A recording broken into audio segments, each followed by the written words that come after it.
দেখুন 2.5 মিনিট সময়ের মধ্যে আমার রান্নাটা অনেকটা রেডি হয়ে গেছে, পটলগুলো সিদ্ধ হয়ে গেছে। এবার এই যে রান্নাটা আছে পাত্রে ঢেলে নিচ্ছি, বা রান্নার বাকি যে কাজটা আছে সেটাও করে দেখাচ্ছি। দেখুন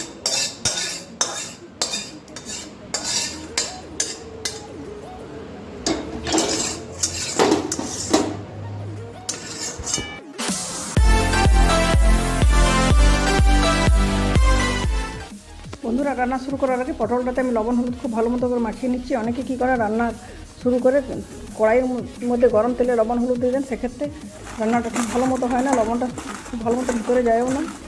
কিন্তু লবণ হলুদটা খুব ভালো মতো করে মাখিয়ে 5 মিনিটের মতো রেখে দিচ্ছি। এগুলো সবজিতে যাতে লবণ হলুদটা খুব ভালোভাবে চলে যায়।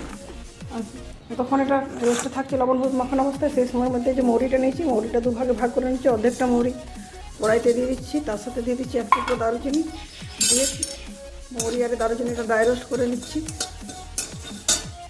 বাকি যে দেখুন মৌরিটা আছে, মৌরিটা আমি ভিজিয়ে দেবো, এটা মিক্সি জার পেস্ট বানিয়ে নেব। দেখুন বন্ধুরা, মৌরিটা আমার খুব ভালো মতো করে ড্রাই রোস্ট করা হয়ে গেছে। একটা প্লেটে ঢেলে নিচ্ছি, এই কড়াইতে পটলগুলো ভাজা শুরু করব।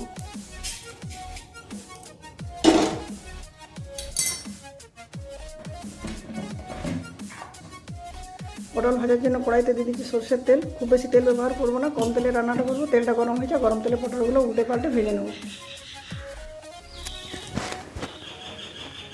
পটল বানানোর জন্য যে মৌরিটা নিয়েছিলাম, দুভাগে ভাগ করেছিলাম। একটা ভাগ ড্রাই রোস্ট করেছিলাম, তখন সেটা মিক্সির পাউডার বানিয়ে নিয়েছি। আর একটা ভাগে মৌরি পেস্ট করে নিয়েছি। আর মৌরি পটলটার জন্য যে পটলটা নিয়েছি, পটলটা ভাজবো। ভাজার জন্য কড়াইতে বসিয়ে দিচ্ছি তেল। সরষের তেলটা গরম হয়ে গেছে, গরম তেলে পটলগুলো দিয়ে দিচ্ছি। দেওয়ার পরে উল্টে পাল্টে খুব ভালো মতো করে পটলগুলোকে ভেজে নিতে হবে। পটলগুলো তেলে দেওয়া হয়ে গেছে 1-1.5 মিনিট। এবার উল্টে দিচ্ছি। উল্টে পাল্টে খুব ভালো করে পটলগুলো 3-4 মিনিট ধরে ভেজে নিতে হবে। পটলগুলো উল্টে দেওয়ার পর আমি ঢাকা দিয়ে দিচ্ছি, যাতে পটলগুলো খুব ভালো মতো ভাজা হয়ে যায় এবং সেই সময়ের মধ্যে পটলটা সিদ্ধ হয়ে যাবে। দেখুন বন্ধুরা, ঢাকা খুলে দেখাচ্ছি, পটলগুলো আমার খুব সুন্দর ভাজা হয়েছে। ভাজতে 4 মিনিট সময় লেগেছে। সময়ের মধ্যে ঢাকা খুলে 2-3 আমি নেড়েও দিয়েছি। ভেজে রাখা পটলগুলো তেল থেকে তুলে নিচ্ছি।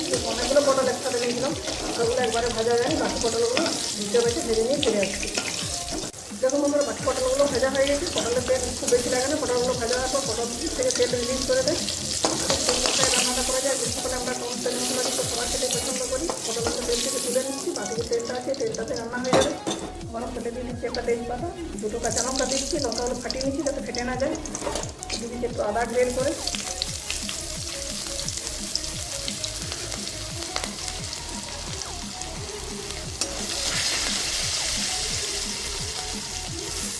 মধ্যে দিচ্ছি 1 চামচ হলুদ গুঁড়ো। যে মৌরিটা গুঁড়ো করেছিলাম সেটা অর্ধেকটা দিচ্ছি। মৌরি দারুচিনি গুঁড়োটা দেওয়ার পর একটু জল দিয়ে দিচ্ছি যাতে মশলাটা পুড়ে না যায়। দিচ্ছি 1 চামচ, ছোটো চামচে 1 চামচ লবণ আর একটু লাল লঙ্কার গুঁড়ো। এগুলো দেওয়ার পর ঢেকে দিচ্ছি। মশলাটা খুব ভালো করে বসিয়ে যায়। মশলাটা কষিয়ে গেলে এখানে বাকি জিনিসগুলো অ্যাড করবো। মশলাটা খুব ভালো মতো কষানো হয়ে গেছে। মশলা থেকে তেল ছেড়ে দিচ্ছি। এই পর্যায়ে যে মৌরিটা বেটে রেখেছিলাম, বেটে রাখা মৌরিটা এখানে অ্যাড করে দিচ্ছি। সব মশলার সাথে খুব ভালো মতো মিক্স করে নিচ্ছি। মৌরি দেওয়ার কারণে রান্নায় খুব ভালো একটা সুগন্ধ আসছে। এরপরে আমি জল অ্যাড করবো না। 1 বাটি নর্মাল যে গরুর দুধটা গরম করে রেখেছিলাম, সেই ঠান্ডা দুধটা এখানে অ্যাড করে দিচ্ছি। দুধ দেওয়ার পর ঢাকা দেবো না, ঢাকা দিলে দুধটা কেটে যেতে পারে। গ্যাসের হিটটাও কমে দিচ্ছে, একটু লো টু মিডিয়ামে। হাই হিটে দুধটা ফুটে যাওয়ার সম্ভাবনা থাকে। দুধ দেওয়ার পর মশলা একটু ফুটে উঠুক, হালকা ফুটে উঠুক। পর ভেজে রাখা পটলগুলো এখানে অ্যাড করে দেবো। আমি রান্নাতে আলু ব্যবহার করিনি, আপনারা যদি পছন্দ করেন অবশ্যই আলু ব্যবহার করতে পারেন। এরপর এখানে অ্যাড করছি 1 চামচ চিনি। চিনিটা অপশনাল, আপনি যদি পছন্দ করে দিতে পারেন, না করলে নাও দিতে পারেন। ওপর ভেজে রাখা পটলগুলো এখানে দিয়ে দিচ্ছি। পটলগুলো দেওয়ার পর 2 থেকে 2.5 মিনিট একদম লো টু মিডিয়াম হিটে ঢেকে দিচ্ছি। ফিরে আসছে 2.5 মিনিট।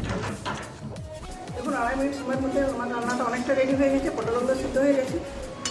এবার এই যে রান্নাটা আছে পাত্রে ঢেলে নিচ্ছি, বা রান্নার বাকি যে কাজটা আছে সেটাও করে দেখাচ্ছি। দেখুন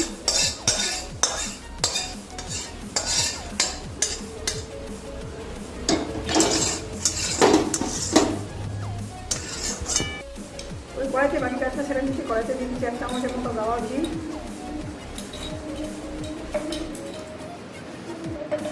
গাওয়া ঘিয়ের মধ্যে ভেজে রাখা যে মৌরির গুঁড়ো বাকি যেটা আছে সেটা এখানে দিয়ে দিচ্ছি। একটু ঘিয়ের সাথে ভেজে নিচ্ছি ভালো মতো করে। গাওয়া ঘিতে মৌরি দেওয়ার কারণে একটা খুবই সুন্দর গন্ধ আসছে। এটা রান্নার সব থেকে 1000 গুণ বাড়িয়ে দেবে। আর ভাজবো না, অনেকটা ভাজা হয়ে গেছে। এবারে তরকারিটা এর মধ্যে ঢেলে দিই। আমার রান্নাটা এই সময়ের মধ্যে পুরোপুরি কমপ্লিট হয়ে গেল। পরিটাকে আমি ঢেকে দিচ্ছি স্ট্যান্ডিং পজিশনে 3 মিনিটের মতো, তারপর সার্ভ করবো। দেখুন বন্ধুরা, স্ট্যান্ডিং পজিশনে ছিল 3 মিনিট, তারপর ঢাকা খুলে দেখাচ্ছি। দেখুন রান্নাটা কিন্তু দুর্দান্ত হয়েছে দেখতে। তো কড়াই থেকে একটা অন্য পাত্রে ট্রান্সফার করে নিচ্ছি আমি।